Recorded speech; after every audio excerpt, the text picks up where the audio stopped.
Just continuing this theme of madness, I have a viewer who corresponds with me. He ends all his communications by saying, quote, "We live in a time where intelligent people are being silenced so that stupid people won't be offended," unquote. It seems there are many stupid young women playing netball for Australia. You might remember 3 months ago, Netball Australia Chief Executive Kelly Ryan said her organisation was in financial trouble, with losses and debts of up to $11 million. The top national netball team is called the Diamonds. Well, fast forward 2 months, and the same Kelly Ryan announced that Hancock Prospecting, the iron ore mining company owned by Gina Rinehart, quote, "will invest directly in the Diamonds athletes and coaches and provide funding support for training camps and competitions." You might recall I gave Gina a big rap for her generosity towards sport. However, this has provoked a response from Australia's netball so-called stars, where ignorance and ingratitude apparently abound. Sharni Norder, who's played 46 times for Australia and captained the team in 2017, has now called on Netball Australia to, quote, "do better than accept money from Rinehart," whom she called a climate denier.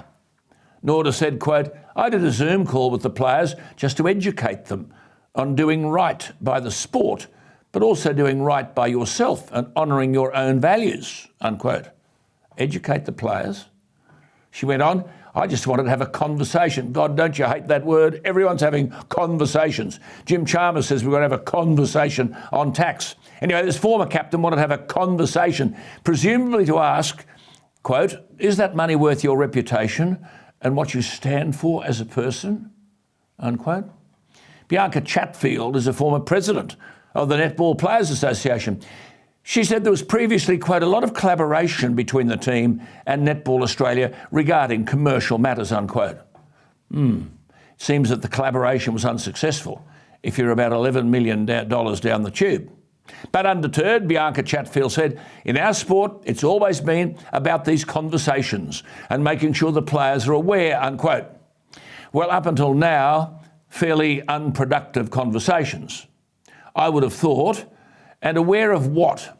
Well, undeterred, she went on, "I think it all comes down to that. When Netball Australia signed their partnership and their new deal with Hancock, it just wasn't communicated to the playing group," unquote. Well, I've got some advice for the ladies of Australian netball. Number one, if you don't like Gina Hancock and her generous support of the sport, how about playing for free until Simon Holmes a Court, Twiggy Forrest or Mike Cannon-Brookes decide to throw some money at you?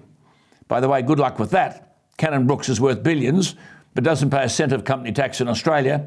Meanwhile, Gina Rinehart's company paid $540 million in tax in 2019-20.